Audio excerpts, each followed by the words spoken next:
Hello friends, आप सब कैसे हैं। आई होप आप सब बहुत ही अच्छे होंगे और स्वस्थ भी होंगे।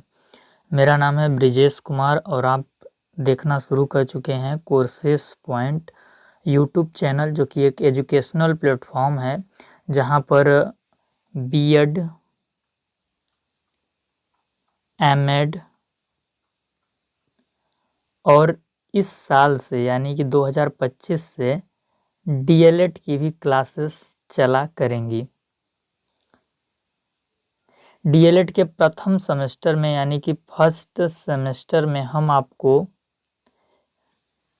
जो विषय पढ़ाने वाले हैं वो साइंस है। विज्ञान की क्लासेस यहाँ पर चलेंगी और आज ये जो क्लास है ये विज्ञान विषय की डेमो क्लास है। डेमो क्लास है यानी कि दूसरे शब्दों में हम कहें तो विज्ञान विषय की ये पहली क्लास है। पहली क्लास है। तो मैं उम्मीद करता हूँ कि आप सबका प्यार इस क्लास में हमें ज़रूर मिलेगा और प्यार ज़रूर मिलेगा और कमेंट के माध्यम से आप हमें बताएंगे कि ये क्लास आपको कैसी लगी। इस यूट्यूब चैनल को यानी कोर्सेस पॉइंट जो हमारा यूट्यूब चैनल है, इसको इसलिए ही जाना जाता है कि हम कठिन से कठिन कॉन्सेप्ट को बहुत ही आसान भाषा में और बड़ी ही प्यार से हम आपको समझाने का प्रयास करते हैं और एग्ज़ाम के नज़रिए से जो महत्वपूर्ण तथ्य हैं उनको लेकर चलते हैं और कोई भी ऐसी चीज़ें हम क्लास में इंक्लूड नहीं करके आपको पढ़ाते हैं जो कि आपके एग्ज़ाम में नहीं आने वाला है। तो आपका समय बर्बाद यहाँ पे बिल्कुल नहीं होगा। जो चीज़ें एग्ज़ाम में पूछी जाती हैं वही सारी चीज़ें आपको पढ़ाई जाएंगी। आज हम लोग पढ़ेंगे इकाई 1 को। विज्ञान विषय का जो इकाई 1 है उसको हम लोग पढ़ेंगे और इकाई 1 में हम लोग क्या पढ़ने वाले हैं वो मैं आपको बता दूं तो सजीव वस्तुएं यानी लिविंग थिंग्स के बारे में पढ़ने वाले हैं और उसके उपरांत हम प्राकृतिक मानव निर्मित वस्तुएं और इनमें वर्गीकरण को देखने वाले हैं कि प्राकृतिक वस्तुएं कौन कौन सी होती हैं और मानव निर्मित वस्तुएं कौन कौन सी होती हैं। तो इन दो चीज़ों को हम आज के क्लास में देखेंगे और हम इसी के साथ साथ ये भी चीज़ देखेंगे कि सजीव और निर्जीव की पहचान हम किन गुणधर्मों के आधार पर कर सकते हैं, किन विशेषताओं के आधार पर या किन कैरेक्टरिस्टिक्स के आधार पर, किन प्रॉपर्टीज के आधार पर हम लिविंग थिंग्स की पहचान कर सकते हैं, नॉन लिविंग थिंग्स की पहचान कर सकते हैं। तो सेशन को यानी सेशन मतलब इस क्लास को एक बार आप ज़रूर लाइक कर दीजिएगा क्योंकि उसी से पता चलता है कि हम आपको अच्छा पढ़ा पा रहे हैं या अच्छा नहीं पढ़ा पा रहे हैं।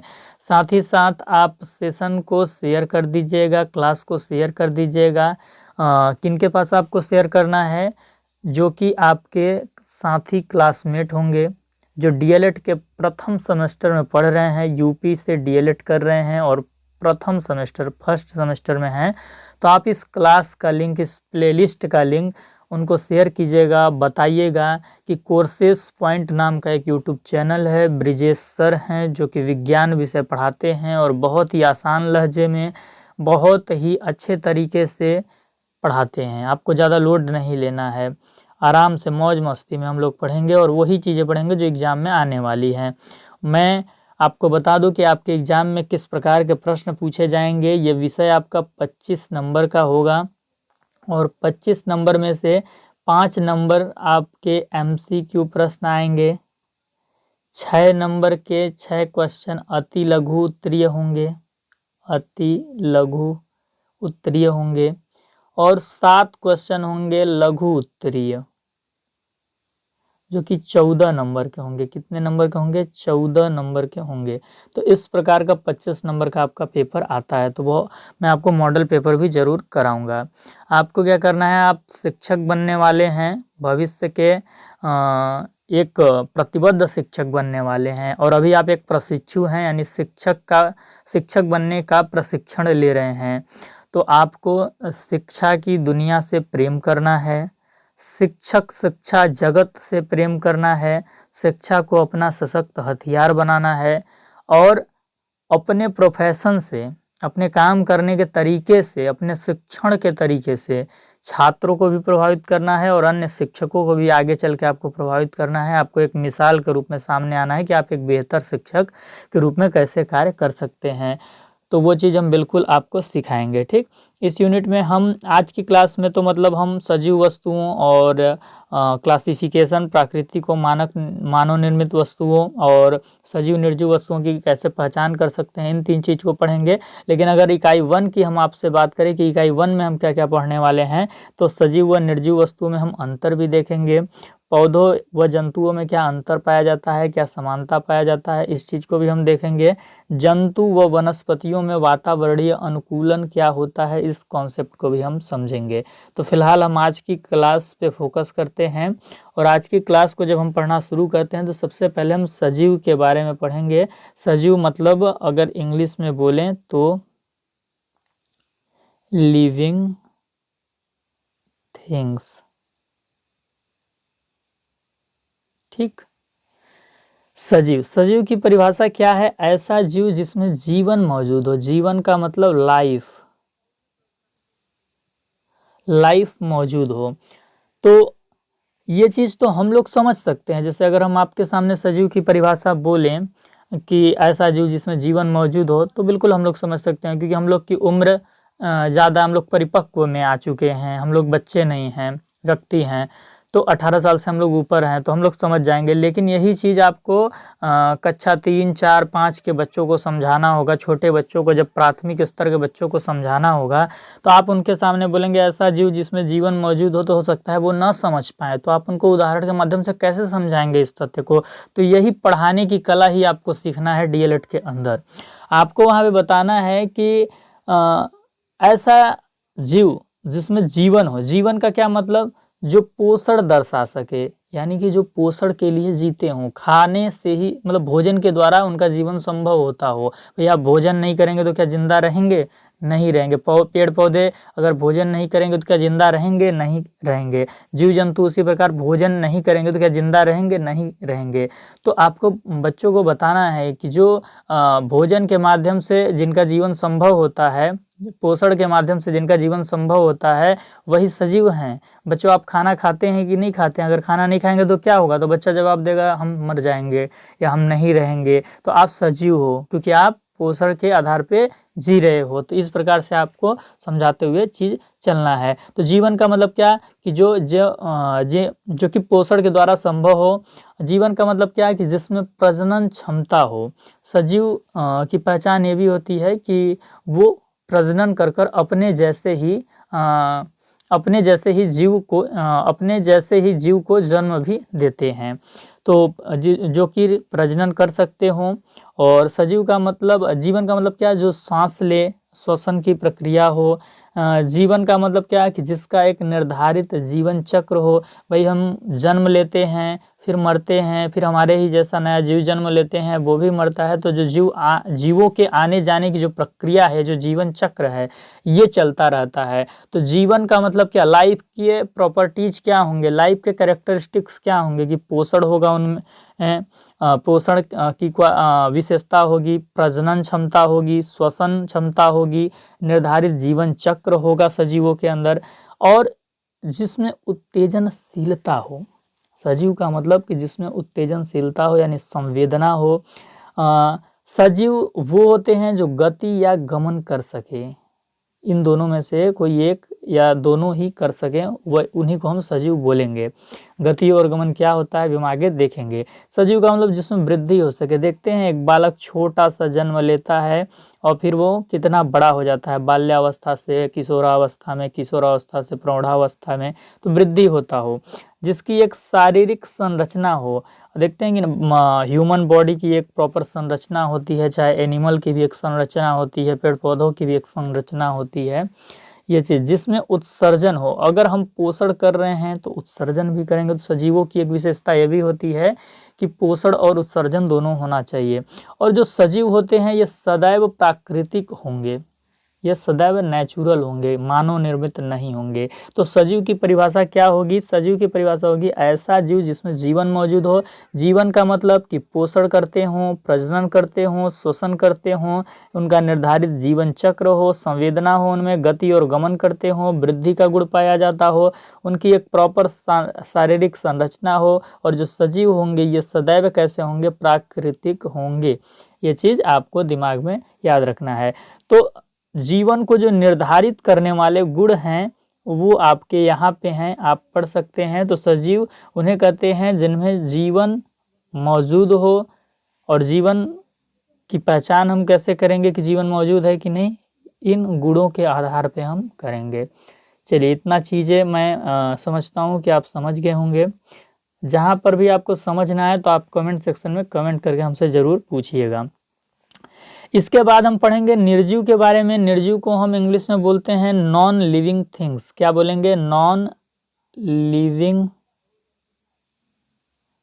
थिंग्स, निर्जीव को। तो सजीव की परिभाषा हमने जानी कि ऐसा जीव जिसमें जीवन मौजूद हो। तो निर्जीव की परिभाषा क्या हो जाएगी? जिन जीवों में जीवन मौजूद नहीं हो वो निर्जीव है। जीवन मौजूद नहीं है का क्या मतलब? वो पोषण नहीं करते हों, उत्सर्जन नहीं करते हों, श्वसन नहीं करते हों, उनका एक निर्धारित जीवन चक्र न हो और उनमें वृद्धि का गुण न पाया जाता हो, तो वो क्या होंगे? वो निर्जीव होंगे, नॉन लिविंग थिंग्स में आएंगे। लेकिन निर्जीव दो प्रकार के होते हैं, इसलिए निर्जीव को दो प्रकार में वर्गीकृत किया जा सकता है। नॉन लिविंग थिंग्स का क्लासिफिकेशन 2 टाइप से किया जा सकता है। तो निर्जीव के जो पहला प्रकार है वो प्राकृतिक निर्जीव वस्तुएं होती हैं।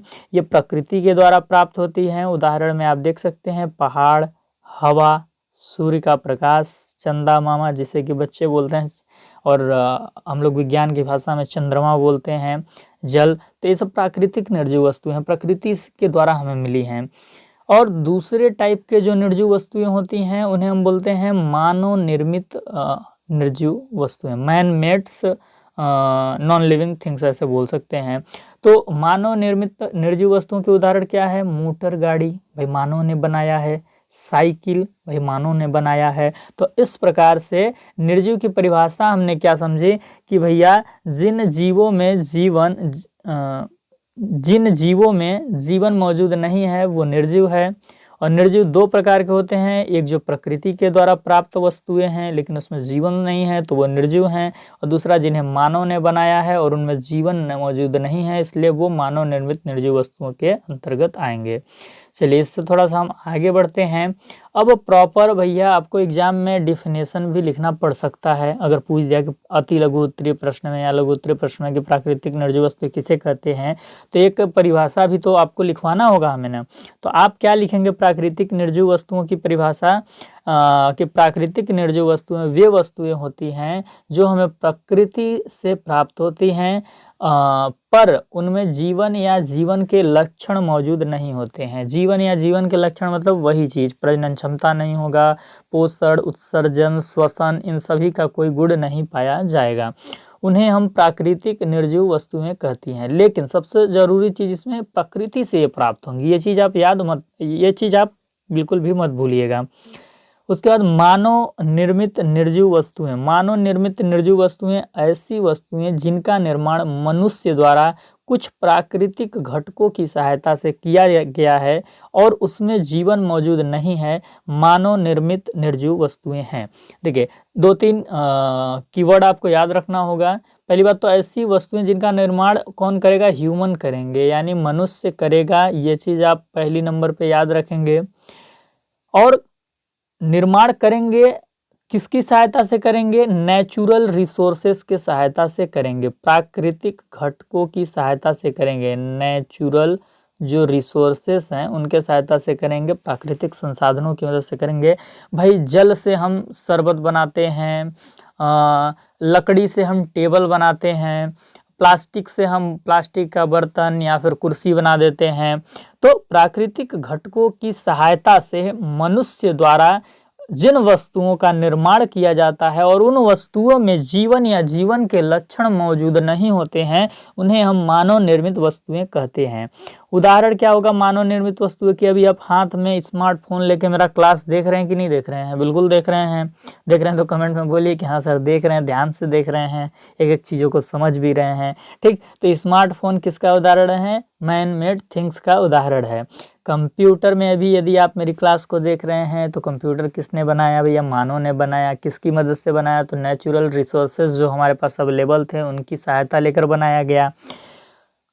अगर आप डीएलएड की पढ़ाई किसी बुक से करते हैं या आपने ग्रेजुएशन बुक से पढ़ाई किया तो वो बुक किसके द्वारा बनाया गया है? मैन मेड थिंग्स है। ठीक, तो ये उदाहरण है आपके मानव निर्मित निर्जीव वस्तुओं के। अब हम नेक्स्ट सब टॉपिक पे चलेंगे जो कि है सजीव व निर्जीव की पहचान, कि लिविंग थिंग्स और नॉन लिविंग थिंग्स को हम आइडेंटिफाई कैसे करेंगे, पहचान कैसे करेंगे? तो हम पहचान करेंगे इनके प्रॉपर्टीज के आधार पे, कह लें तो इनके गुणधर्म के आधार पे, कि भैया सजीवों के क्या गुणधर्म होते हैं। तो इनके गुणधर्म के आधार पे, लक्षण के आधार पे हम पहचान करेंगे कि सजीव कौन होते हैं। हमने पढ़ा था कि सजीव किसे कहते हैं? ऐसे जीव जिसमें जीवन मौजूद हो। तो जीवन से हम क्या समझते हैं कि भाई पोषण की क्रिया होती हो, उत्सर्जन की क्रिया होती हो, श्वसन हो, प्रजनन क्षमता मौजूद हो उस जीवन में, जीवन चक्र हो, ऐसा जीवन। तो उस प्रकार के जो जीव हैं वो सजीव होते हैं। चलिए यहाँ पे हम देखते हैं सजीव की पहचान हम कैसे करेंगे। सजीवों में पोषण होता है, यानी एक पोषण किसके मदद से होता है? पाचन तंत्र की मदद से होता है। हम भोजन करते हैं ताकि हमें ऊर्जा मिल सके, इंटरनल एनर्जी, और भोजन करते हैं फिर भोजन पचता है, तो ये पाचन तंत्र की मदद से होता है। सजीवों में पोषण की क्रिया जरूर होती है, तो इस प्रकार से हम पहचान करेंगे। दूसरा क्या है? अगर हम पोषण करते हैं, यदि हम भोजन खाते हैं तो क्या भोजन को हम पेट में रखे रहते हैं? ऐसे तो हम लगातार कई दिन तक भोजन खाते रहेंगे और जमा होता रहेगा और पेट क्या होगा? फट जाएगा। फिर तो आप बोलेंगे गड़बड़ है रे बाबा। तो क्या होगा? हम उस भोजन को निकालते भी हैं, आप लोग रोज निकालते होंगे। तो सजीवों में उत्सर्जन होता है। मानव क्या करता है? भोजन आगे ग्रहण करता है और फिर उसी भोजन का रूपांतरण होता है और वो उत्सर्जन के रूप में बाहर आता है, जो चीज़ आप समझते होंगे बेहतर तरीके से। तो सजीवों में उत्सर्जन का भी गुण पाया जाता है, और ये उत्सर्जन का जो प्रक्रिया है कैसे हो पाती है? उत्सर्जन तंत्र की मदद से हो पाती है। तो हम ये बोल सकते हैं कि नहीं बोल सकते हैं कि सजीवों में पाचन तंत्र भी मौजूद होता है और उत्सर्जन तंत्र भी मौजूद होता है? तो हम ये भी बोल सकते हैं। तीसरा क्या है कि अगर हमारे अंदर पाचन तंत्र है, उत्सर्जन तंत्र है, तो हमारा एक शारीरिक संगठन भी तो होगा। अगर सजीव वो हैं जिनमें कि डाइजेस्टिंग के लिए पाचन तंत्र है, उत्सर्जन तंत्र है, मलमूत्र या जो अपशिष्ट पदार्थ है उनको बाहर निकालने के लिए, तो ये बिना शारीरिक संगठन के, बिना बॉडी ऑर्गेनाइजेशन के क्या संभव है? तो आप बोलेंगे कि सर संभव नहीं है। तो सजीवों में शारीरिक संगठन देखने को मिलता है। शारीरिक संगठन का मतलब बॉडी ऑर्गेनाइजेशन। जो ह्यूमन बॉडी होती है तो देखते हैं ना, सब पूरे एक एकदम स्ट्रक्चराइज्ड होता है। हमारे हाथ, पैर, नाक, मुंह सब हम एक साथ यूज करते हैं क्योंकि ये स्ट्रक्चराइज्ड है, ऑर्गेनाइज्ड है, इसलिए ऐसा होता है। तो शारीरिक संगठन से हम ये समझेंगे कि जो जीव होते हैं, जो सजीव होते हैं, कुछ एक कोशिकीय जीव भी होते हैं जिनमें कि यूनिसेलुलर कोशिका पाई जाती है। जैसे कि आप बैक्टीरिया के अंदर बैक्टीरिया के रूप में देख सकते हैं, ये एक कोशिकीय होते हैं। कुछ शरीर उत्तक तक ही डेवलप होते हैं, कुछ शरीर एक अंगीय होते हैं, कुछ शरीरों में अंग तंत्र पाया जाता है, और कुछ जीव ऐसे होते हैं जिनमें ये उत्तक, एक अंग और अंग तंत्र से मिलकर एक बॉडी कंप्लीट होती है। जैसे हम ह्यूमन बॉडी देख सकते हैं, तो ह्यूमन बॉडी में काफ़ी कुछ हमें देखने को मिलता है। तो कुछ जीव निर्धारित शरीर वाले भी होते हैं। निर्धारित शरीर मतलब काफ़ी चीज़ें मिली होती हैं, उत्तक, एक अंग, अंग तंत्र, पूरा चीज़ हमें देखने को मिलता है, कोशिका भी देखने को मिलता है। ये चीज़ है। तो सजीवों की एक विशेषता क्या हो गई कि उनमें शारीरिक संगठन भी देखने को मिलता है। चौथी चीज़ क्या है कि जो सजीव होते हैं वो गति भी करते हैं और गमन भी करते हैं। गमन का मतलब क्या होगा? Locomotion, locomotion.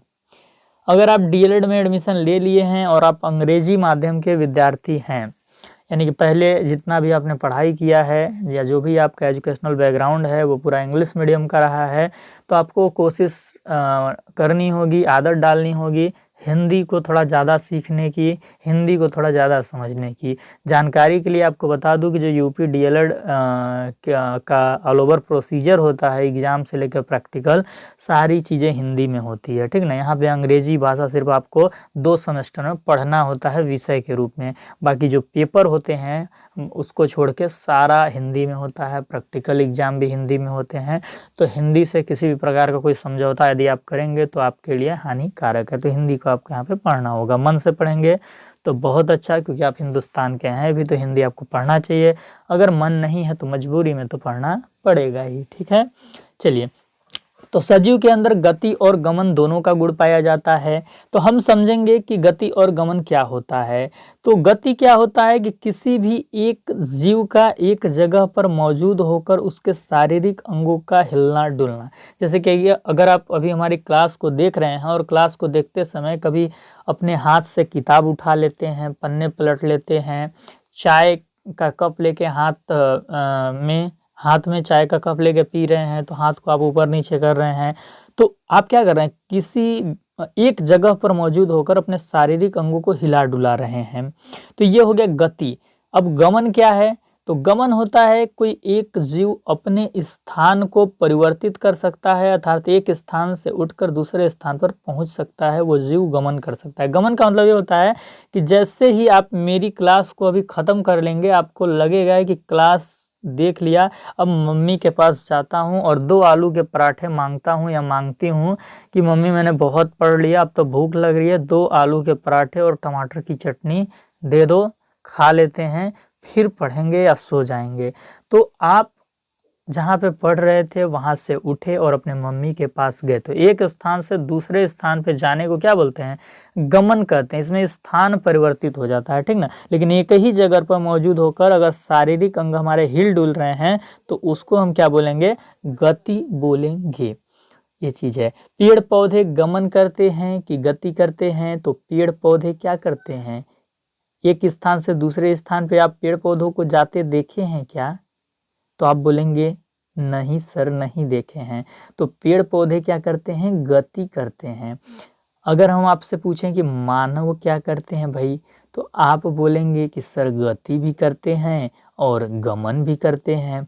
फिर हम आपसे पूछेंगे कि जानवर क्या करते हैं, तो जानवर के संबंध में भी आप क्या बोलेंगे? सर गति भी करते हैं, गमन भी करते हैं। तो जो सजीव होते हैं उनमें गति और गमन का गुण पाया जाता है, ठीक है। चलिए एक एग्जाम्पल आपको बताते हैं कि पेड़ पौधे बोलेंगे सर आप कैसे गति करते हैं, एक ही जगह पर कैसे मतलब रहकर वो हिलते डुलते हैं, बताइए पेड़ पौधे गति कैसे करते हैं सर। तो देखिए, जब आप मान लीजिए कि ये मिट्टी है, ठीक, ये मैं मिट्टी बना दे रहा हूँ कि ये मिट्टी है, ठीक। इस मिट्टी में एक हमने क्या कर दिया? बीज लगा दिया, ठीक, किसी भी चीज का बीज लगा दिया, बीज लगा दिया। तो जब भी हम मिट्टी में किसी बीज को लगाते हैं तो आप देखते होंगे कि जो उसका निचला भाग होता है, जो उसका निचला भाग होता है वो पानी की तलाश में और नीचे जाता है, यानी ये बीज और नीचे जाता जाएगा। और किसके तलाश में जाएगा? वाटर के तलाश में ये नीचे जाएगा। किधर जाएगा? नीचे जाएगा, नीचे जाएगा। लेकिन इसी बीज का जो ऊपरी भाग होता है वो सूर्य के प्रकाश की तलाश में ऊपर की ओर आएगा। देखते हैं ना, बीज मिट्टी फाड़ के ऐसे अंकुर करता है, और किसके तलाश में करता है? प्रकाश की तलाश में करता है। प्रकाश संश्लेषण की क्रिया होती है। तो प्रकाश संश्लेषण की क्रिया के माध्यम से क्या होता है? पौधा गति करता है, उसका निचला भाग नीचे की ओर जाता है और ऊपरा भाग ऊपर की ओर आता है। इस चीज से हम समझेंगे कि पेड़ पौधों में भी क्या होता है? गति का गुण देखने को पाया जाता है। और इसी प्रकार से हम ये चीज़ भी समझेंगे कि पेड़ पौधे जो होते हैं वो क्या करते हैं, वृद्धि भी करते हैं। क्या करते हैं, वृद्धि भी करते हैं। तो सजीवों में वृद्धि का भी गुण पाया जाता है, वो अभी हम आगे पढ़ेंगे। चलिए इससे थोड़ा सा आगे बढ़ते हैं। एक उदाहरण आपको यहाँ पे और बताता हूँ। अगर आप छुई मुई के पौधे को देखे होंगे तो छुई मुई का जो पौधा होता है उसको छूने पर वो मुरझा जाता है। तो वो क्या करता है, गति कर लेता है, जहाँ पे रहता है वहाँ से हिल जाता है। ये चीज़ है। और इसी को हम ये भी समझेंगे कि सजीवों में संवेदना का भी गुण पाया जाता है। भाई छुई मुई के पौधे को जब हम छूते हैं तो शर्मा के क्या होता है, मुरझा जाती है। तो उत्तेजनशीलता भी सजीवों में पाया जाता है। सूरजमुखी के फूल का सूरज के तरफ मुंह करना भी क्या है, गति का उदाहरण है। किसका उदाहरण है, गति का उदाहरण है। यहाँ पर देखिए ये जो आपका एजुकेशनल प्लेटफॉर्म है कोर्सेज पॉइंट, आप और भी विद्यार्थियों से पूछ सकते हैं जो यहाँ से पढ़े हुए हैं। यहाँ पर शिक्षा की गुणवत्ता से, क्वालिटी ऑफ एजुकेशन से हम किसी भी प्रकार कोई समझौता नहीं करते हैं। अगर आप यहाँ से पढ़ाई करके जाते हैं तो डीएलएड में 25 में से 20 या 22 नंबर आपका फिक्स समझिए। लेकिन आपको ध्यान से पढ़ना होगा और इन सभी जो चीज़ें मैं आपको पढ़ा रहा हूँ इसका नोट्स भी ईमानदारी के साथ बनाना होगा। चलिए, परागकण का मादा भाग तक पहुँचना भी क्या है, गति होता है। परागकण मादा भाग तक पहुंचता है, निषेचन की प्रक्रिया तभी संभव हो पाती है। तो यह चीज़ है, इसको हम लैंगिक प्रजनन के नाम से भी जानते हैं। तो परागकण का या नर का एक मादा भाग तक पहुंचना भी क्या है, गति का उदाहरण है। ये चीज़ है। चलिए इसके बाद हम देखेंगे कि सजीवों में वृद्धि यानी कि ग्रोथ का गुण पाया जाता है। आप देखते हैं जब आप एकदम पहले क्या रहते हैं, शैशवावस्था में रहते हैं, शैशवावस्था। फिर इसके बाद बाल्यावस्था में आते हैं, बालक बनते हैं। फिर इसके बाद किशोरावस्था में आते हैं, किशोर बन जाते हैं किशोरावस्था में। फिर प्रौढ़ावस्था में आप आ जाते हैं, युवा बन जाते हैं। ये चीज़ है। पहले 0 से 2 साल के रहते हैं, फिर 2 से 7, 7 से आपका 11 से 15, ठीक, 2 से इसको 11 तक ले लेते हैं। बाल्यावस्था में 2 चरण आपके आ जाएंगे, एक पूर्व बाल्यावस्था, एक उत्तर बाल्यावस्था। प्रौढ़ावस्था में आप 18 प्लस को लेके चलिए। तो इस प्रकार से देखते हैं ना कि वृद्धि होता रहता है आपके शरीर का, आपके दिमाग का, हर चीज़ का। तो ये भी सजीवों का एक गुण है। फिर इसके बाद सजीवों में श्वसन यानी रिस्पिरेशन का भी गुण पाया जाता है। श्वसन क्या होता है, तो श्वसन को आप ऐसे समझ सकते हैं कि हमारे आसपास के वायुमंडल में मौजूद प्राणवायु को जब हम अपने शरीर में भरते हैं, इनहेलिएशन यानी कि हम अपने अंदर समाते हैं और हम मानो कार्बन डाइऑक्साइड CO2 बाहर छोड़ते हैं, तो इस प्रक्रिया को क्या बोलते हैं, श्वसन बोलते हैं, रिस्पिरेशन बोलते हैं, श्वासोश्वास क्रिया बोलते हैं। तो हम क्या करते हैं कि जो हमारे आसपास का वायुमंडल है उसमें मौजूद जो प्राणवायु है, जैसे कि हम ऑक्सीजन के नाम से जानते हैं, उसको क्या करते हैं, ग्रहण करते हैं, अपने शरीर के अंदर समाते हैं। इनहेलेशन की प्रक्रिया होती है और हम बदले में क्या करते हैं, फिर उसके बाद क्या करते हैं, CO2 बाहर छोड़ते हैं, कार्बन डाइऑक्साइड। तो ये जो प्रक्रिया है इसको रिस्पिरेशन के नाम से जानते हैं। और पेड़ पौधों में ठीक इसके उलट देखने को मिलता है। प्रकृति में इसके उलट पेड़ पौधों में गुण होता है। पेड़ पौधे क्या करते हैं, ऑक्सीजन छोड़ते हैं और कार्बन डाइऑक्साइड ग्रहण करते हैं। ये चीज़ है। तो दोनों को ही श्वसन की प्रक्रिया के नाम से जाना जाता है। सजीव जो होते हैं वो प्रजनन भी करते हैं। प्रजनन मतलब अपने जैसे ही जीव को जन्म देना।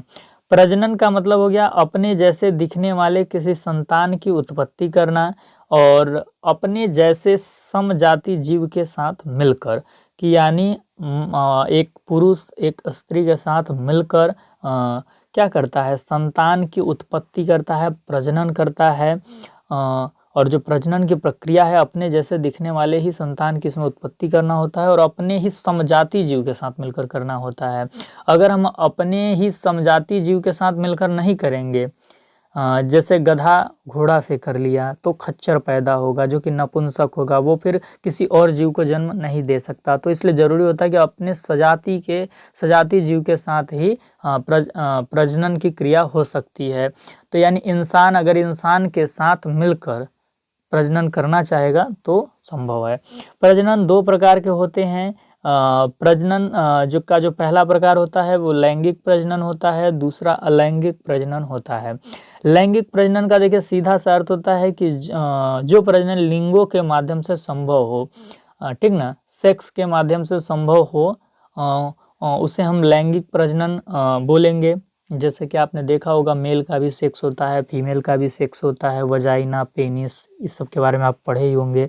तो लैंगिक प्रजनन के माध्यम से अगर हम संतान की उत्पत्ति करते हैं तो इसमें नर और मादा का आप उदाहरण देख सकते हैं, पुरुष स्त्री का उदाहरण दे सकते हैं। बीज का निर्माण में भी पौधे के जन्म हेतु परागकण और जब एक अंडाणुज का निषेचन की प्रक्रिया होती है तो ये लैंगिक प्रजनन के माध्यम से हो जाता है। तो पेड़ पौधों में भी लैंगिक प्रजनन पाया जाता है, जीव जंतुओं में भी लैंगिक प्रजनन पाया जाता है, मानवों में भी लैंगिक प्रजनन पाया जाता है। जो दूसरा प्रजनन का प्रकार है वो है अलैंगिक प्रजनन। अलैंगिक प्रजनन में लिंगों की आवश्यकता नहीं होती है, कभी भी एक जीव द्वारा ही किया जा सकता है, इसमें दूसरे जीव की कोई आवश्यकता नहीं है। जैसे कि गुलाब, गन्ना, आलू, ये सब कायिक प्रवर्धन के अंतर्गत आते हैं। गुलाब का पेड़ देखते होंगे आप, डंठल काट के जमीन में लगा देते होंगे, बढ़ जाता है। गन्ना का भी सेम, आलू को देखते हैं आप, 4 भाग काट देते हैं और लगा देते हैं तो आलू उसमें से उग जाता है, आलू का पौधा मतलब उग जाता है। तो इस प्रकार के प्रजनन जिसमें कि दूसरे जीव की आवश्यकता नहीं है, लिंग की भी आवश्यकता नहीं है, तो उन्हें अलैंगिक प्रजनन बोला जाता है। ऐसे प्रजनन जो कि पौधों के लैंगिक भाग को छोड़कर किसी भी अन्य भाग से प्रजनन हो जाए उसे कायिक प्रवर्धन के नाम से जानते हैं। अलैंगिक प्रजनन के अंतर्गत हम गिनते हैं कि उसमें लिंगों की आवश्यकता नहीं है, किसी अन्य भाग से भी प्रजनन किया जा सकता है और एक ही जीव के द्वारा किया जा सकता है। तो सजीवों के अंदर ये भी गुण होता है कि भाई प्रजनन का गुण होता है, अपने जैसे ही दिखने वाले जीवों को जन्म देते हैं। मोस्ट इम्पॉर्टेंट, सजीवों में संवेदनशीलता का भी गुण होता है। आप पूछेंगे सर संवेदनशीलता क्या है? संवेदनशीलता is all about just feeling and emotion. Emotion को आप संवेदनशीलता से जोड़कर समझ सकते हैं। तो सजीवों में संवेदनशीलता कैसे होता है? अगर आप पेड़ पौधों की बात करेंगे तो छुई मुई के पौधों को जब आप छूते हैं वो मुरझा जाती है। तो क्यों मुरझाती है? शर्म के कारण मुरझा जाती है। व्यक्ति किसी गर्म चीज को छूने पर हाथ को तुरंत पीछे हटा लेता है क्योंकि उसे संवेदना महसूस हो जाती है कि ये चीज गर्म है। ठीक, ठंड का महसूस होना, जैकेट पहनते हैं आप, संवेदना महसूस होने के कारण ही। अगर संवेदना ना होता तो कैसे पता चलता है ये ठंड है? स्वाद ले लेते हैं आप, सूंघ लेते हैं, सब संवेदना का ही आउटपुट है। दुख व सुख की अनुभूति होना भी संवेदना के कारण ही होता है। कुत्ते का वफादार होना, कुत्ता अपने मालिक के प्रति वफादार क्यों होता है? क्योंकि उसको अपने मालिक से लगाव होता है और लगाव संवेदना के कारण ही होता है, उसकी कुछ फीलिंग जुड़ जाती हैं। सभी जीवों में उत्तेजनशीलता का गुण जीव द्रव्य में पाया जाता है। जीव द्रव्य कोशिका में उपस्थित जो द्रव्य होता है उसको बोलते हैं और इसी के कारण तंत्रिका तंत्र के कारण ही संवेदनशीलता का गुण जीवों में पाया जाता है। तो सजीवों की एक पहचान ये भी है कि क्या चीज़ कि उनमें संवेदनशीलता का गुण पाया जाता है।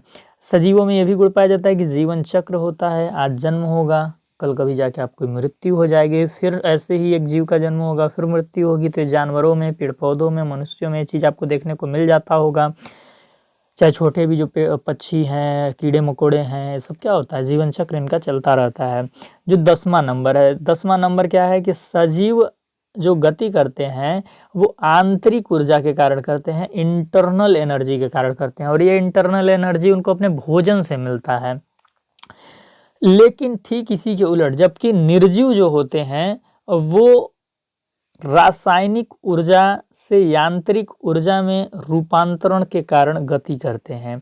भाई आप बोलेंगे कि सर आपने बोला सजीव गति करते हैं, तो कार हो गया, थार हो गया, मोटरसाइकिल हो गई, तो ये सब क्या होता है सर? गति करते हैं। तो क्या ये भी सजीव हैं? तो नहीं, सजीव गति करते हैं लेकिन आंतरिक ऊर्जा के कारण गति करते हैं। और जो निर्जीव होते हैं वो रासायनिक ऊर्जा, चुंबकीय ऊर्जा, विद्युतीय ऊर्जा या रासायनिक ऊर्जा से यांत्रिक ऊर्जा में रूपांतरण के कारण गति करेंगे तो वो निर्जीव में आएंगे।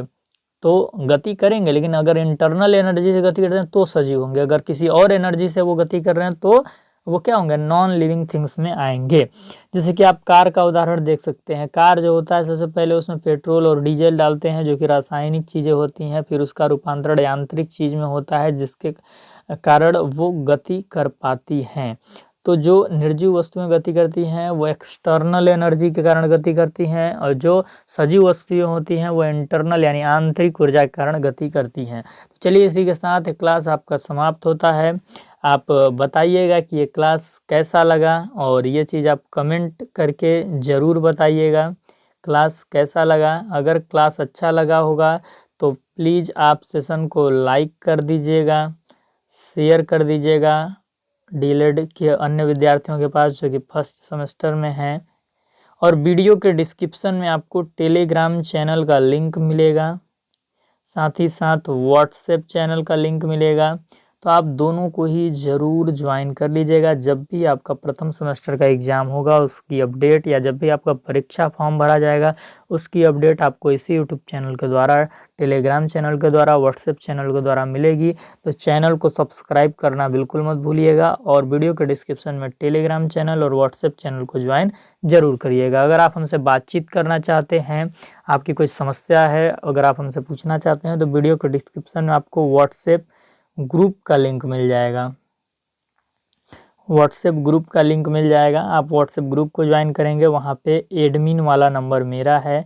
आप मुझे पर्सनली मैसेज करेंगे और मुझे पर्सनली मैसेज कीजिएगा, और मैं आपका जवाब ज़रूर दूंगा, क्योंकि मैं कई कार्यों में व्यस्त होता हूं। तो ग्रुप में आप मैसेज करेंगे तो हो सकता है मैं नहीं देख पाता हूं, तो इसलिए आप पर्सनली मैसेज करेंगे, रिप्लाई आपको बहुत जल्द मिल सकता है।